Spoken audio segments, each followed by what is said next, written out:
All right. Hello, everyone. It's been a really hot minute, but welcome back to the podcast, the number one fan made podcast, Chucky's Talk Show. Your number one podcast where we're discussing all Chuck E. Cheese, showbiz, rock fire, and stuff like that. I'm your host, Charles Tucker, and it's been a minute since I have stepped myself on this face on camera, but we got a new platform now and a new background. But one thing on here on the topics we do on the podcast, is we do a lot of interviews, and I interviewed so many people before. Today, ladies and gentlemen, my guest, you might already know him because he is a name in the community, whether you love him or you hate him. I have been on his podcast around last year or so, and this is something that we've been trying to do for a very, very, very long time. Give it up together for Dewmonic Abyss.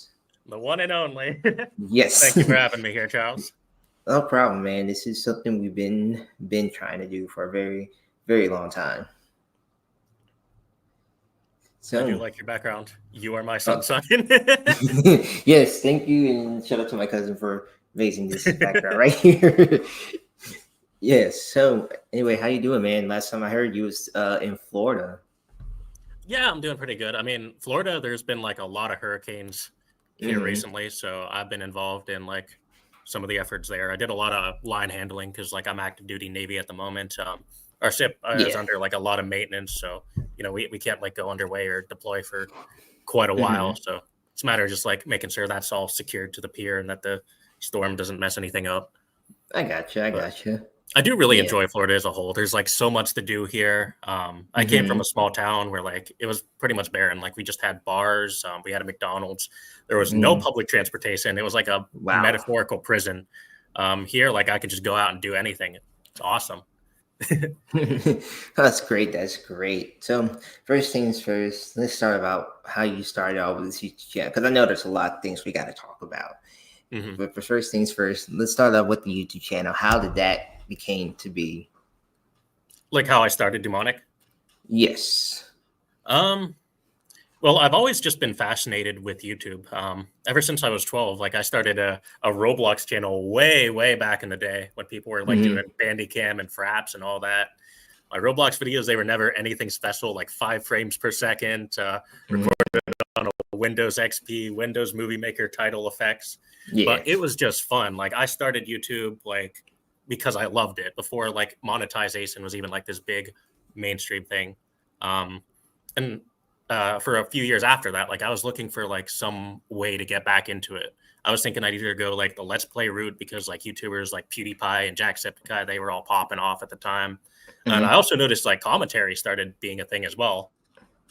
Like Leafy, that was the big YouTuber back in 2016. That segued me into like wanting to start commentary. Me growing up, like I always used to be like very anxious and introvert and reserved. I figured YouTube would be a great way for me to like practice, speaking, being more out there, like forcing myself as an introvert to be in an extrovert position. And I definitely feel like I've grown a lot from it. I can definitely can see that. And I have been, keeping up with your videos. I don't remember, or I think I remember this mentioning your podcast or not, but I remember your videos during the time, which you had like so many, I would say like beeps with so many people. But I think my most memorable one was with the carpetbagger and Aaron. So, I mean, I know you and Aaron are on good terms right now. Yeah. I know you and the carpetbagger are not on good terms, but I'm curious, how did this all started? Because I know this was during the pandemic when Aaron was doing Second Generation Duke, and as a lot of Rock Fire fans know, he was really high on that IP, battling out with specific different people to have the private shows and all. So how did that all came to start of you having that little war-ish with Aaron and give you that nickname, Eye Patch Boy? Yeah, I mean, the way I got introduced to Aaron and the Rockafire, that was essentially through Carpetbagger. Like before, I had no idea what the Rockafire explosion was. Honestly, my knowledge on animatronics was so limited. I didn't even know Chuck E. Cheese had animatronics, for example. Like I was there a couple times as a kid, and I guess I just never like noticed them. But Carpetbagger and I had beef back in the day because I started covering this community called the Bottom of YouTube. I was browsing through like Reddit crins to look for like material to cover, and I noticed this guy that was shared to there. His channel name is like Loose Gun. His whole like gimmick, like he's this bigger, older age, middle-aged man with like a Jason mask. In the video I found of him, he was like in his laundry room, like beefing with another YouTuber, Mark Fun Jones. And I thought that was just like the goofiest thing. I covered that, and then Carpetbagger actually ended up commenting on that video and reaching out to me and telling me that he had all this beef with Lou. And that's how me and him first like started talking, and I got introduced to him. Like he was actually a fan of me for a bit. I didn't really get to watch like a whole lot of his videos because I just don't have the attention span for it. Honestly, his videos are like maybe 30, 50 minutes long sometimes. But eventually me and Carpetbagger got into beef. The thing I took issue with him is that he started like copyright striking these small channels that were parodying him and criticizing him. And it's like, when you're a big channel with hundreds of thousands of subs, like you really shouldn't be picking on these small channels. He didn't take too kindly to that. Me and him have been at war for like a few years now. It's not as bad recently because like, there is not like a lot of fucking resentment you can have towards someone after like years of just being in conflict. But the way I found Aaron, Carpetbagger and Aaron went into this April Fool's type deal where Aaron started producing these Carpetbagger dolls on Budsy. Oh, yes. Cavity Sam was actually the one who designed that doll. And there was like some pushback Aaron was getting at the time because the dolls were really expensive, like over $100. The average Carpetbagger fan really wasn't willing to put money towards that expensive of a product. Looked a little goofy. But I joined the Rockafire Facebook group, wanting to see if I could get my hands on that doll because I thought like there were so many like funny skits I could do with it. But at the time, like Aaron was just not willing to do business with anyone that like had been critical of Carpetbagger or trolled him or anything like that. So that's when there was like the initial like beef or bad blood, I guess. Then I started dating a girl named Leah, who I met through that Facebook page, actually. She lives in Germany, so it was like a bit of a long-distance relationship. Her and Vector actually ended up in drama. Yes, I remember this. I think part of it stemmed from like Leah being more liberal, Aaron being more conservative. There was like a bit of a disagreement there, and Aaron kind of like put her on blast on his MeWe page. So I was like, all right, I'm going to make this big video like exposing Aaron because like, I'm chivalrous. Like I'm going to stick up for my girlfriend. That video actually ended up way more viral than I thought it was. Like over 20,000 views. Aaron responded by like pacing around in his warehouse, that iconic video where like he called me a cockroach and a fetus and eye patch boy. Said he was like ready to metaphorically kick the hater's ass. Like he wasn't making a physical threat, but it was kind of like funny in that context. And then that whole drama kind of spanned for like 3 videos. The second video was me like responding to that and all his Facebook posts. And the third video was, I guess, responding to, I remember there was like a comment he made, like essentially offering a bounty to someone who would uncover the identity of like CXDV. I think that was the username. I thought that was kind of wild because like, we don't know who that person is. Like that could be a minor that Aaron's kind of like telling people to go out and like dox essentially. So that was really the big scope of that drama. Aaron actually put out some video saying that God directed him to watch this podcast to start like loving his haters. And I think that actually was like a big arc for Aaron because even seeing how he addresses criticism now, like he's a lot more calmer and level-headed about it.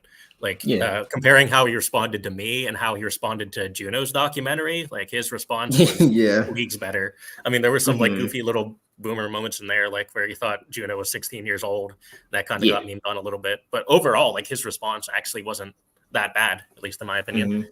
Yeah, I remember he stated a part. It wasn't not in the Beach Guy one. It was the one with the calendar head when they had like the paintings that he'd been having in the warehouse, it was a part where he was saying that Journal had that one big section about Aaron and how he was judgmental. Because of course, there's so many stories about Aaron out there that a lot of people know about, like how he would address the showbiz workers in Billy Bob's voice and how they aren't supposed to call him Billy Bob. Stories about the jealousy with the center stage voice actors, and of course his credibility and stuff like that. So I remember he stated that and stuff, and he came out about it. And I kind of wish he did like more into that reaction and commentary and stuff. I know Aaron, he had a busy life, and I know he moved from one area to another one, and he does his premium thing as well. I'd say Aaron's like another polarizing figure in the community. Like he has this cult of like followers, and also these like diehard people that are just gonna like hate on him no matter what. That's true. That is so true. I mean, for me, I'm like a love-hate relationship for Aaron. I just love the Rock of Fire, and I love what Aaron did to create these characters in the shows and stuff. But his actions is more like, yeah, not really. Same thing like with Duncan, who's like a former Chuck E. Cheese voice actor. I love him because I grew up with him, but I'm not into the side of his religion of being a Christian and talk about all this other stuff that he has stated before on his Facebook page and all. So I kind of see where that whole point of view is coming at. Regardless, though, like he is crazy entertaining. Like one day, I legit would love to go to his warehouse and just sit down and like hear stories from him. Like I bet he'd like go on and like for hours. Oh yeah, thank you. You seen with everything he's seen, yeah.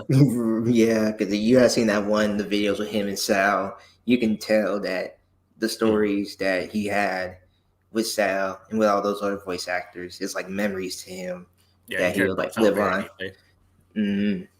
But speaking of Rock Fire, let's keep this one train going because, well, you already know I'm gonna ask you this question. This is the one I was gonna ask you this anyway. Now, we have talked before about this on and off, but I know you made videos about Cavity Sam. He was working with Aaron and her and Bobby, with Bobby with his sort of thing, and that kind of died down. Same thing with the P. Fox, that kind of died down. But the number one thing I would say that really been a big tension, which I think when like years to come, but in a way, well, spot the Mafia, the Rockfire Mafia. So I know you made the documentary, the Rockfire Godfather, which I still say is one of the best that you had done. So I remember we talked about this before. So one thing is, how this all started with you finding out the information with Dave, because I know you was friends with Tabitha during this time. Yeah, Tabitha was actually a moderator in my server at the time. It was you and Breaststick during this time. So how did this all went down? Okay, so this goes like way back. During like the early days of the Dewmonic server, I had like a select mod team, a few of the big players at the time. There was like Franker the Wanker. He kind of did like a parody channel on YouTube, a lot of videos like parodying Aaron, these like funny meme edits. He created his own little subgroup called the Mines, and a lot of people from my server kind of crossovered into there. And the Mines was essentially just like archiving, investigating like all these different people in the community. There was a channel like dedicated to Cavity Sam. It played a big part in investigating that because Tabitha was a part of the Mines. She was a part of Cavity Sam's server, so she was kind of like going back and forth and like leaking information. And something I ended up sharing to the Mines, there was a screenshot sent to me of David Ferguson of Goofy Gas. He was calling a 14-year-old girl cuter than Mitzi. That was the one screenshot I had at the time. And I just thought it was bizarre. Like I shared it to the Minds group chat, just kind of like ranting and venting about it. Like, how could a man in his 40s be saying this about a minor? Like we should look into this. What I didn't realize was that Tabitha was actually like in with the Mafia and David and all that. Like they were in group chats, they were friends. So Tabitha ended up leaking that I had that screenshot to David and Travis and all of them. I was not a fan of that because I was not ready for like any type of drama with the Mafia. I was just venting about that one screenshot, wanting to get more information. And now all of a sudden David knows I have, this evidence, right? I'm thrown into this drama that I'm not prepared for. So I end up kicking Tabitha out of my server. I unmodded her, all that. I said that was the reason why, because like she was leaking private confidential information from the mines. Like this was a conflict of interest. I don't want someone on my mod team who's going to be doing stuff like that. She did not take kindly to that at all. She went to Discord server, like complaining about me, riling people up, trying to start a whole give Tabitha her mod back movement. People were spamming in my Discord server. I legitimately had enough of it at the time. Like it was bonkers. So the main people that were left on my mod team at the time, there was me, Breadstick, Sayori's Plus Vlog, and Funfair Ordnance. We all got together. We formed like a group chat with us four. We called ourselves the detective agency, and we dedicated ourselves to like investigating the mafia, investigating David, and archiving all of that. We had like a private server called the Database. What we ended up finding out was that like the screenshots went even deeper, like that David was in more frequent communication with his miner, like they were exchanging audio messages. The cuter than Mitzi message, apparently he was actually getting pushback from a few people in that mafia related group chat. And then he doubled down on it, saying that she had like a special tang to her. But the real silver bullet was him reaching out to this girl and saying that he wanted to see her tits and was offering 4 shows back to back. Yeah, four of her favorite Rockefeller shows back to back. Yeah. Get that picture. So that pretty much sealed the deal about David, because when it was just the cuter than Mitzi screenshot, people were willing to give him the benefit of the doubt, because like, you know, he could have been referring to her as cute, like someone would call like a pet, you know, cute. I remember, I made that. Yeah, you're right. And I made a whole comment about that too. Yeah. Like it's still a bit weird for a grown man to be saying, but like you can be a little charitable about it. But him asking for nudes, that was the final straw. And when I put out that documentary, like a big part of the community was against what David had been doing. Travis got a lot of pushback at the time. I mean, there were like some still diehard people in the community defending Travis, which I kind of understand, because like he was the OG. They've known him for years. Yeah. And I guess he had the excuse of like him just going to bat for a friend. I think some of the ways he did it were pretty manipulative. But whenever that documentary came out, he did put out a statement that was actually like condemning what David did, which he got like a little bit of respect from us for doing. But like he still had to be like passive aggressive about it. He was like, yeah, David did this, but Dewmonic's still a piece of shit too. And it's like, you can't win. I won't be highly convinced of the interview we did. I think like last year or the year before last, something like that. Because I know I told you before, like he unfriended me on Facebook, and I would not be surprised if what I had said about Travis in my fullest honest opinion, because I know that in the day or so after, Tabitha reached out to me and stuff, because I know told me she has some words against me and stuff, and I mean that's okay. I mean that's cool. And I guarantee you, by the time this thing is up, she's gonna probably say some more things afterwards later on down the line, but. It's like, oh, that's cool. So whatever. But for Travis, is like, I really have nothing against him whatsoever. You know, I know the situation he's in now, and all this other stuff. But I just say if a man can alter his actions of what he's doing, because you know, there's like other screenshots of people. I can send to you after of someone else in the community who got blocked by Travis about some stuff. And they're speaking up about it. Yeah, I think with Travis, like talking about it charitably, like he takes a lot to heart, and he stews on what people say about him. Because like when I was in drama with like, you know, Fector and Cavity Sam, like there was a bit of back and forth for like maybe a couple months, but then like it died down. Like we all just kind of like went about our separate ways and did our own thing. With Travis and the Mafia, that was a war that just spanned for years. Right. And I guess like they were already conditioned to be in the mindset for that because like they've been at war with like Vector for over a For a decade. long time, yeah, for a So very long time. You're right. when they So saw they, me step up the bat, like they were ready to like keep this going for a while. mm-hmm.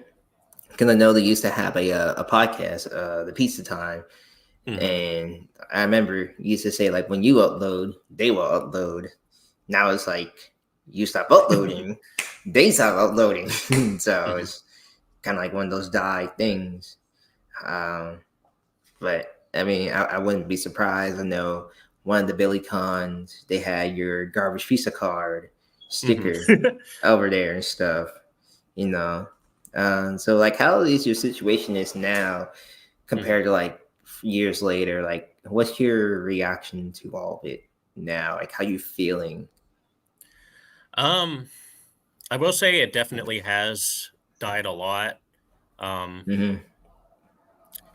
Things really did reach their peak, like the first couple years because after the documentary, like the first major thing that happened to me, like from the mafia's end, was them like going on this like big doxing tour in my life. Like Travis and Yeah. Tabitha literally like looking for what school I went to, the Mm-hmm. jobs I've worked at, trying to find my Mm-hmm. apartment building, just taking like cute, quirky little Instagram selfies in front of that and posting it to their public social media, which I have just never like seen from any type of like online influencer before. Like I've never Yeah. seen someone go to the length. I mean, there was a big drama between like Jax Films and Sniper Wolf, like two very big Mm-hmm. YouTubers. You know, Sniper Wolf just posted a Snapchat about going to Jax Films' house, and the internet lost their mind. Oh yeah, I And remember that that. is very mild compared to what Travis and Mm-hmm. Tabitha did to me. Yeah. But it has died down died down a lot since Mm-hmm. me and Travis had that VC just kind of like coming to like a ceasefire because Yeah. I noticed with him, like he did seem to be getting tired of the drama. Mm-hmm. And I think it was mainly like Tabitha that was kind of wanting him to keep it going because Right. C hates me a lot more than he does. And like they're Mm-hmm. dating, so he's going to stick up for his girl and do whatever she wants. Right. Um, Yeah, I can understand that. That can really understand. Which from that too, as well, like with allegations of it, I've been through some allegations already with this community, and which by surprise, shocking surprise, I would say, you have went through some allegations as well. yeah, that was like the big turning point. Again, for Yeah. like my channel. Because Travis and I, we came to like an agreement before my ex had put me on blast. Yes. Um, like my ex girlfriend Maddie, she was 17 when I met her. I was 21, Mm-hmm. only like Mm-hmm. a 4 year Yeah. age For gap. your You know, gap. she Yeah. was Yeah. Yeah. Of above course. the age of consent. Everything we did Mm-hmm. was like consensual and legal, and we never even like exchanged nudes or anything like that in the entirety of our Right. relationship. It's kind of funny because like the chicks he rebounded with, they exchanged nudes right off the bat, and I was kind of Yeah. surprised. Like, Yeah. wow, Yeah, I remember. I remember like Florida last year or year before last in Florida, and it's got this Instagram from Sean, hmm and I was so confused about it. And then that's when I got your message the same day about what happened, and she was like, "Nah, I know how it feels, and this and that and stuff." And so I mean, it's up to you if you want to explain that whole story of what like went I down. think that like a lot of people in this online community, like they're constantly looking for like the next pedophile to expose, and they're Right, constantly like hyping things up and making like a mountain out of a molehill. Like there are right, 18-year-olds that get called pedophiles for dating 16-year-olds, and there's only like a 2 year age gap. hmm Like I right, feel like this is such an extreme like criminal label that should really be applied to like actual criminals, like grown men that are going out of their way to like prey on children. Like, right. someone like David who's in his 40s wanting to get nudes off like a 14-year-old that, you know, Hmm. is is just going through puberty and all that stuff. Yeah. It's like Yeah. people in our age range, like we're still, growing as adults. We're still like figuring our stuff out. And it's like, I don't know. I think people jump to like the most extreme narrative possible because they're bored with their lives and they want to like make some entertainment out of it and want to Yeah. see like fail. And it's Mm-hmm. like I've covered people on my channel and I've been critical, but I also try to give people like a redemption arc. Like Pete, like I gave him a chance to explain like what he's doing to get better, like him going through therapy, gave him a chance to reflect on all of his actions. Mm-hmm. I was trying to work out an interview with Cavity Sam. I remember that. Yeah. Since the drama, and she's learned a lot from it. And I think she'd still be willing to do it, but it's just been a matter of like trying to make that work. She's talking about like having anxiety with that sort of thing. And I've been pretty busy with like my military career, just been getting pushed on the back burner a lot. Fector, like I gave him a big redemption arc off the Mafia documentary. Like a lot of people realized, even though Fector has done like a lot of, crazy things throughout his career, none of that like compares to what the Mafia has been like doing. Right, even worse. Yeah, even worse. Yeah, right. That's so true. Yeah. So during the whole time, just like how do you felt like during the time of like the allegations? You felt like people were just turning their back against you, your supporters? The first week since that happened, I felt awful. I felt like I was stained in blood, that people would just look at me and not believe me no matter what I say. I felt like demoralized. I didn't want to really like defend myself. And to this day, like I haven't really put out like a big video just debunking every crazy thing. But I mean, I've talked about it sporadically throughout videos, but there was just so much like false information being pushed against me. Like one allegation I got was that like I cheated on Maddie, which I didn't. Like what happened was there was like some drama between me and her over Fazzy Funbear. Like he's a FNAF game community developer. And Maddie and I had split up for like a couple months because I felt like betrayed by her. I felt like lied to, and a lot of the ways like that drama was handled. And then during that time, like I met this girl Kay at the bar, and we got together for like a couple weeks. But like Maddie and I had already been split up, so it's like you can't cheat on someone that you're broken up with. Like, I don't get why people in the community don't really understand that. It makes sense. Like y'all split up, y'all take a break, it's life. Yeah, like I was honest with Maddie, like when I got back together, told her that was the thing that happened. And people even knew that story between me and Kay in the first place because I was the one who put it out there. So like that goes to show like I'm not hiding anything. Right. Yeah, of course. And then people just jump to conclusions and assuming stuff. I totally understand that. And for me, it's from my understanding, I felt that same way. It's like you go through this and people jump to conclusions, and now it's like you try to speak up, but it's in your comment section, it's in your DMs, it's in almost everywhere. It's like people saying why you did this, why you did that. I'm about to unsubscribe, I'm gonna unfollow you. And it's like it's the purpose of, well, I know why you did it, because you were just trolling at the time, pretty much. And which instance? The instance? Yeah. But that whole live stream what we were talking about. Oh yeah, when Chad poured out that Mountain Dew, right? Oh no, not that. This is like the other one. I'm trying to remember. That was like so long ago. Talk about the one Instagram live stream. I don't know. I'm drawing blanks. I've been through so much internet stuff. It's like the Instagram. It's the Instagram live stream where I was like, I'm trying to strike, not like stripped naked, but like. Oh yeah, that I remember. Yeah, what you talked about on the podcast. I was like confused by what you were mentioning. Yeah, and I mean, okay, the chat part. I knew that. I knew you was trolling on that part. That never left out of my head. Actually, I thought about that earlier today before I did this interview. But yeah, it goes back to what I was saying before. Like people look at that and they jump to like the most extreme reaction possible. Like they don't give you the charitable like take of like you were just having fun with your friends and didn't expect it to like go that far. turn into this big Yeah. thing.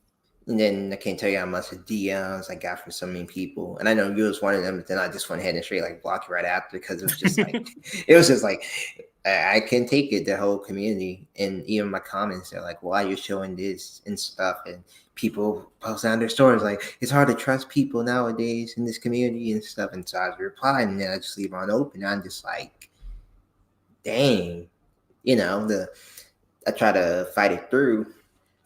But at the same time, it's like open up the phone, you get a message talking about, oh, I bet you wouldn't do this, or I bet you wouldn't do that. Even there are some people that are like, they saw what happened and they spoke out to like, yeah, I think you should like lead the community or just ignore them. For me, it took me like, I took a good month break off my account. I privated everything and I posted my close friends like, hey, just follow my personal account. So that way I can like get better and stuff. Which I know there's some people still think that, what I did is what I did. But at the end of the day, it's whatever. It's all in the past. And that's just how And it it's is for just me. like you're getting hit with like the worst possible label you can get. Like you're being compared to like these like actual predators out there that are like trying to actively harm children. It's like, Right. Yeah. And then like I seen those types of videos where like investigators catch like predators and yeah, they're like everywhere. Some of them be working at a different like your own store or meeting at these decoys, I would say, or children's and stuff. I think one of the worst ones I seen was like this I guess 40-year-old man worked at Arby's, a manager, and he's trying to meet this 13-year-old boy and trying to like meet him at the back of the trash bin and stuff. yeah, like that's what a predator is, like a grown man that's like going after a minor, not like very Yeah. small age gaps where like, people are making Yeah. mistakes or like, one Mm-hmm. partner is just a little bit older than the other. Yeah, they don't care. They're 13 or 16. They'll still like go for it and just not think twice. Literally. And like Right. that was a criticism Travis had of the community, that like people were just kind of jumping to find the next pedophile. It's like Mm-hmm. that was something I told him, like I agreed with whenever I called him. And I guess like I indirectly played a part in that because like I was exposing people in the community, but Yeah. I never really like made videos exposing people for like very trivial shit. Like normally it was like, someone trying to get nudes off someone, which Yeah. is the most extreme thing you can really do digitally, because like that's, violating this intimate privacy of like a minor. Mm-hmm. That's actually true. That's actually so true indeed. That's very, very well said. Moving on to going back to Aaron actually. So I know you guys had the little beef, which wasn't long. And I know you talked that with Travis. Mm-hmm. Now, like you said, we just talked about Aaron a few minutes ago. So how did that settle down? Like, when did you came into life saying that you was gonna squash this beef with Aaron, and y'all two just talked it out like men? But it's a hard thing to do for people to do nowadays. Mm-hmm. Yeah, between me and Aaron, I never really had like hatred or anything like that towards him. Mm-hmm. I was just more like critical of like how he was going about things in the community, uh, and just kind of like goofing on the whole carpetbagger thing or Yeah. carpetbagger doll thing. Mm-hmm. So the big turning point, I think, for Aaron and Carpetbagger, Carpetbagger had visited, I think it might have been Smitty's or Goofy Gas. Like there Yeah, was a picture Smitty's. of like Carpetbagger like Yeah. posing with them, and It was Smitty's. He was right. That was like around 2021 yeah, before the Mafia Con. Now I remember. yeah, there was a Mafia Con. Mm-hmm. And from Vector's point of view, like he kind of had taken all these different bullets to his reputation, like sticking up for Carpetbagger, and then Carpetbagger kind of turns around and like, Carpetbagger was supposed to be a friend of his. Now he's like promoting, his opposition, people that Fector was like in a legal battle with, people that have, Mm-hmm. went after Fector over the years. Some parts of it justified, others Mm-hmm. extreme. So Vector felt betrayed by what Carpetbagger had done. Me and him got to talk. I expressed like why Jacob and I even had our drama to begin with. he was kind of understanding of my point of view. We started talking things out, and then Aaron eventually agreed to like send me a carpetbagger doll that I could do for like an unboxing. He didn't make me pay for shipping or anything like that. That was just a gift he gave. Which he ended up dubbing the bad luck carpetbagger doll because Yeah. as like a little way to get back at carpetbagger for his like backstab. He just kind of changed it from being a good luck charm to a bad luck To a charm. bad luck charm. Yep. Yeah. Yep. Yeah. I totally agree with that one. And it's nice to see that, Aaron has a change of heart, even though a lot of people have their different opinions on Aaron in a way, whether like as a business perspective or the YouTube side of things. Yeah, I understand that. Well, moving forward from the YouTube stuff, I mentioned, you're in Florida now and you are part of the Navy. The Navy, yes. Yeah. So how is that actually now compared to how you was living in Philly during that time? Honestly, like I love being a part of the military. Like it is a big change from the life I had before where I could just like, I had hair that was down to my shoulders. I could sleep in for as long as I wanted. I was essentially like setting my own hours because like I was mainly relying on YouTube as my main source of income back then. So obviously with the military, it's a lot more structured. Like I have to be up at like 5 a.m. And then because we're in port, like I normally get off work at like 1600, which is like 4 p.m. Unless I'm on a duty day, then I'm on the ship like for 24 hours because someone needs to be there to like operate things in case there's like some sort of emergency. So we're just kind of split off into sections where like one group manages one day and then turns over the next day. Boot camp was definitely like this big life-changing thing for me. Before I enlisted, I had no idea how to swim. I always used to be like afraid of drowning. Wow. I was in Boy Scouts as a kid, actually, and there was one time where like I tried to walk into the deep end because like I'm a bit taller. I'm like 5'11", so I figured like how many feet are we talking deep in? Because I remember as a kid, we had like the 12 feet for us like deep. Now easily would drown in that. Or I'd say I was probably walking past the 5-foot line. Oh, okay. But eventually, like I started going under. I started panicking, and when you're in the water and you're panicking, you're gonna go under. One of my friends in Boy Scouts tried to pull me up, but then I dragged him down, and he started panicking. Yeah, I remember. I remember goofy that with thing. friends of mine too. Yeah, it's But then in boot camp, like I had to learn how to swim because there was a part of training where like you had to jump off a 10-foot tower and then swim a lap around the entire pool. And then after that, there was like an abandoned ship training exercise where you had to jump off another tower. There was like a simulation where the water was all rocky, like wavy. And there was like this lifeboat in there. Kind of had to form like a human chain around it, grab people that were jumping off so they could get on the lifeboat. Like it's simulating what would happen if like something happened to the ship and people needed to like jump off and swim to like a lifeboat. Another crazy part of it that really resonated with me, we had the confidence chamber, otherwise known as the gas chamber. There was a part of it where we were given gas mask and the instructor would give a little bit of time to explain how the mask worked, how to put them on. And then we were told to put them on. We were given like a time limit. I think it was either 5 to 15 minutes. And then after that time limit is up, we are not allowed to touch our mask at all. If anyone touches it, they get sent back in training. The point of it is like to teach you to be confident in your gear. Like even if it feels off or uncomfortable, like you have to be willing to trust it. You have to have faith in it. You can't just like keep second guessing yourself. Like it's literally in the name confidence chamber. So we get lined up and we're going to this gas chamber.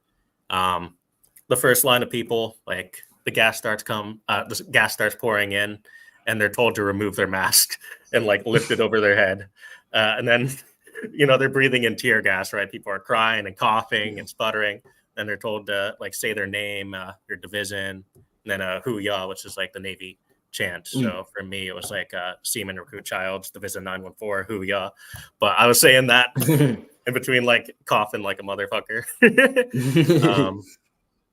It was wild as well because like, you're watching people do this while you have your mask on. So, eventually your line is going to come up. And there was a point where like the exercise had to get paused because the line in front of us, someone had coughed up blood on the floor. So they Ooh. had to hose that off. And we were just standing there like, oh my God, I cannot wait to get this over with. Wow. Wow, that's incredible. Really incredible. And how long you been on with the Navy for? Well, boot camp was like 10 weeks. I've been enlisted since January 2nd. So Okay. approaching 11 months now, actually. Wow. Been a full year. Wow. Indeed, that's a very big accomplishment, a long journey. After boot camp, went to A school, which is like the military version of college. I was training to be like a gunner's mate, someone who does like maintenance on weapons, like pistols, the big turret on the ship, which is like 5-inch. Yeah. I was the top of my class there. I was like the 100 all-star, getting hundreds on every single test. It was really competitive too because my class was smaller and there was an incentive for being top where you get promoted to E4. Like you become like a petty officer right off the gate, which is really good because you're getting like this payment bonus just starting your Navy career. You're put in this leadership role. Like it's a really good jump start. Yeah, nice. I was going head to head with another one of my classmates. Like he was ex-Army, so he had like a gun knowledge already. He was a really good studier. I felt kind of bad that he didn't make it because I could tell like he was working his ass off to get where he got. And what really screwed him over, we were doing this one test where we were putting together like a rifle, and his spring rod inside had launched, and that's like an automatic fail because like that's a hazard. If the spring like launches and hits someone, like no, they're hurt. So he had to retake the test. When you retake a test, you get a lower score by default, and that's what gave me the edge to come number one. So gotcha. Tragic tale for him. Victory for me. yeah, totally agree. But speaking with tragic and all, so I haven't really been keeping up lately of your little podcast, other channels you've been working on. The Schizo Theater. Yeah, Schizo Theater, and I had it in my head, but I didn't want to say it wrong. So what is that all about? So the idea of this podcast, something throughout my entire YouTube career, is that I'm finding all these like different eccentric people from all these communities that just do things that are like crazy and over the top. Like Vector, for example, like he has done all sorts of things that have got him talked about, like the chicken bones video, especially him getting into drama with a bunch of hobos here, like YOLO, over them not wanting to pick up chicken bones on the side of the street. So my idea for that podcast like is to intentionally like seek out people that are just like over the top and like give them a spotlight to just like shine. My co-host for that in the beginning, it was Danny, someone who went viral in our animatronic community for his concept Startron's Pizza World. It was kind of like goofy because like a lot of his designs, they were made with like MS Paint, him just kind of drawing over like Chuck E. Cheese and Soba's buildings. The main character is like this alien space cat. Another character is Mumbly McStump, literally a tree stump. Apparently Mumbly's parents, they died in a forest fire. Just like all this like silly, funny lore that like people didn't really see it as like a serious thing, but they loved like the idea of it and kind of wanted it to succeed like as a meme. Like people were making Roblox games inspired off it and giving him like a lot of support with it.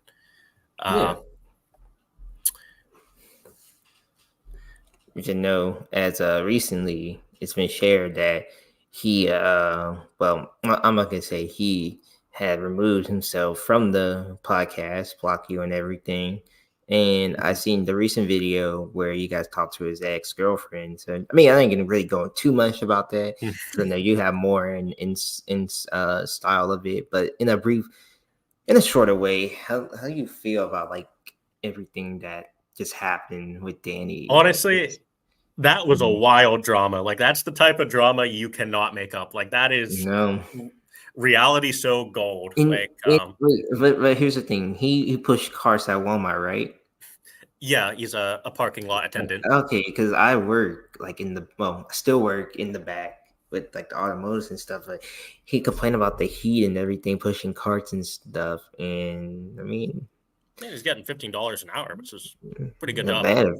Yeah. I mean, that's better than a lot of the jobs I was getting in Pennsylvania. I mean, maybe your state has like a higher minimum wage or something, but that's true. But the moment when I seen the video that Danny or Candy left the show, it was just like, wow, okay, this is just so much that happened. And he had like a nice, good girlfriend too, and then you leave her for these transgender people. And I have a buddy of mine who's trying to go into that as well. And of course, I have nothing against the transgender people, but the way that he does behind the scenes, like these AI and all this other stuff, is like, wow. Like I said, you can't really make none of this up. It's like it's really happening behind the scenes. Yeah, like behind his girlfriend's back, he was going on Reddit and like looking up all these like people on r/femboys, like leaving all these flirtatious comments on their posts for hours every single day. There was one he was in contact with that was like in his 30s. Really? Named Stefan from the Netherlands. It's just kind of like mind-blowing to watch unfold. The start of that arc recently, we had this guest on the show. This was like a girl that wanted to start her own religion, like be seen as like a god. Oh, yes. And the religion was based on Discord. I invited her onto the show, explained to Danny what the basic concept of what was, and like immediately as we're starting the interview and like asking her, what this religion is like, if anything like shady is going on behind the scenes, Danny's wanting to join the religion right off the bat. I know. We're just mind blown. Like he could have been getting himself into like some cult for all we know. And then it goes from him joining the Discord cult to him quitting the show and eventually outing himself for cheating on his girlfriend, which I didn't do. Like I knew he was doing that, and I told him like privately that was messed up. And I guess he like jumped the gun and thought I was going to make a video exposing it, so he outed himself on his community page. And then I was like, okay, well, if he outed himself already, I guess I'm going to cover it, and I'm going to talk to Sarah because he made this post acting all remorseful over it. It's like he's trying to get ahead of that potential like scandal, acting like he's remorseful, but then Sarah had no idea any of that was even happening. So it's like, if you're truly remorseful, why haven't you like told her the truth? Why haven't you apologized to her? Right. And that was really main message of my video, like telling him, hey, this is something he should have been on top of. Like this is something he needs to fix, something he needs to take responsibility for. That is so true. So, I mean, what the current situation is now, I know he's doing his own thing. So, what is the future of the skit show theater? Did you see Danny like having to change the heart or like coming back? I'm hoping he does because, like I even said in the most recent video, like this is the perfect opportunity for him to have like a redemption arc. Like he can, admit to his fault, come back to the show, do whatever he can to like make things right with the podcast and the audience. And I'm sure people would like welcome him back with open arms because like he has great, entertainer potential. But there's a possibility that he's going to be stubborn about it, not want to listen to it, just kind of like dig his heels deeper and deeper into what he's doing. And in that case, like I just got to continue with the show as normal. The replacement I have for him is Xanos, this older man we found actually in an e-girl Discord server. He's actually really entertaining. He has like a special talent of just being able to talk for hours. His specialty drink is this mix between vodka and chocolate milk, which is really intrigued me because I was like, someone would actually drink something like that, but apparently it's not that uncommon. Apparently it's like this is my first time hearing that. Apparently it's like chilled hot chocolate. Really? Never heard of that. Okay. But yeah, well, that still wasn't my vodka and hot chocolate. No. It's definitely something I want to try like on a blog just to plug the show and like have that experience, I guess. I'm always down to like try new things. Of course, yeah. I mean, you got drunk before, so you already know how that feeling is. I got drunk before, so I know that feeling is. Yeah, and Always it's like to like try we something. have a limited time on this earth. We might as well go out of our way to like do new things and make memories and just like live. Yeah, live life because life too short. Hmm. Yeah, literally. Yeah, man. Uh, I feel the same way on a personal note right here because I know me and you we had talked about this before actually, Hmm. and I don't really don't talk about this a lot, but the same thing with Chad, Studio Showbiz Entertainment. It's been like Hmm. what a year. Me and him have not talked at all, Hmm. and I know I'm doing my own thing. He's doing his own thing. Cool. Um, and I know there's a lot of fans out there, and I spoke about this in one stream one night, and I did say that I told myself, I said, hey, if I ever left the podcast or whatever, I lead the community, I Hmm. wanted him to have rights to this podcast because I felt like Right. he was the one next in line that can like do whatever he can to make the show go on and live on and stuff. Because even though granted he made the name Cons of Cheese and I started the podcast, like we worked on this thing together and stuff. Um, like I said, it's been a year. I would love for him to come back, do one more run down in the show. I know he uploaded the Damon and Scott interview. Um, I was that mad about it at first, but I'm like, you know what? That was his thing. He interviewed them, so I understand that later on. Hmm. But again, I would love to have a nice with him off camera and like make another run for the show because I mean it's cool for like I'm doing my own thing with the podcast now and stuff, trying to get back into making episodes and whatever. But at the same time, I'd rather have that co-host that was always there too in case like something happens with me. Yeah. And it's just So a nice thing for the audience as well, because like they're watching these podcasts like every single day, like they're getting invested in the dynamics they're seeing on screen, and then it can be like a weird thing for them to adjust whenever like they see the people they're watching, like there's a dispute or a disagreement, and then like suddenly one of the hosts is no longer there. Um, right, that's something I actually have dealt with like a bit. Like I had a show with my ex-girlfriend Maddie, like the Do and Maddie yeah, show, and mm-hmm. one message that I'm still kind of mind blown by. Yeah, There was this girl that messaged me on Facebook. I'd never really talked to them before. They were just like a fan that was watching the podcast, mm-hmm. and they were asking me for closure on the end of my relationship, which at Really, the time I was like a little like offended because it's like, oh, that's my relationship. What do you want closure for? But it makes sense because it's like, yeah, you're sitting there watching this podcast like every single day. You're invested in this couple you see uh, in front of the camera, like entertained by the jokes. Like it's like mm-hmm. friends keeping you company in a way. And then all of a Yeah, sudden there's like this rift that tears them apart. And now one of the hosts is, gone.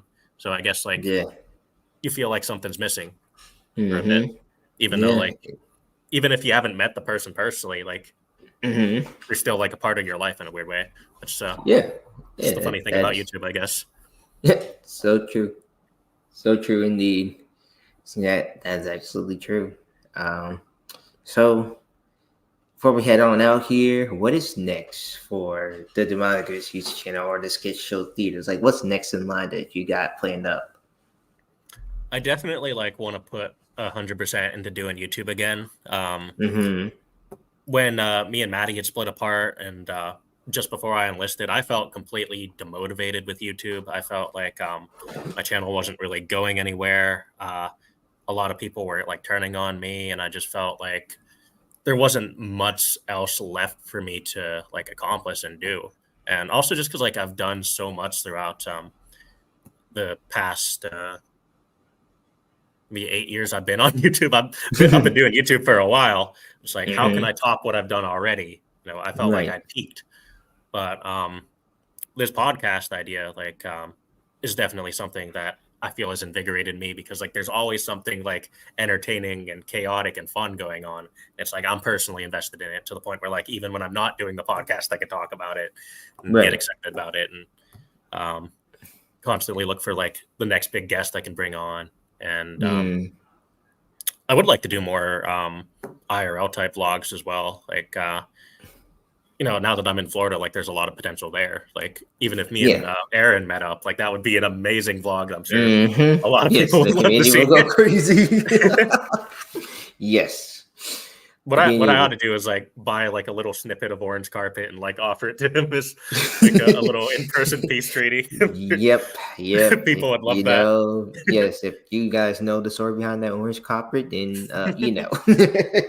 That's like both wearing colanders and eye patches. That Yep, would go yep. hard. The trip to Disney World, to the Magic Could Kingdom, you imagine me and Aaron going to Disney World?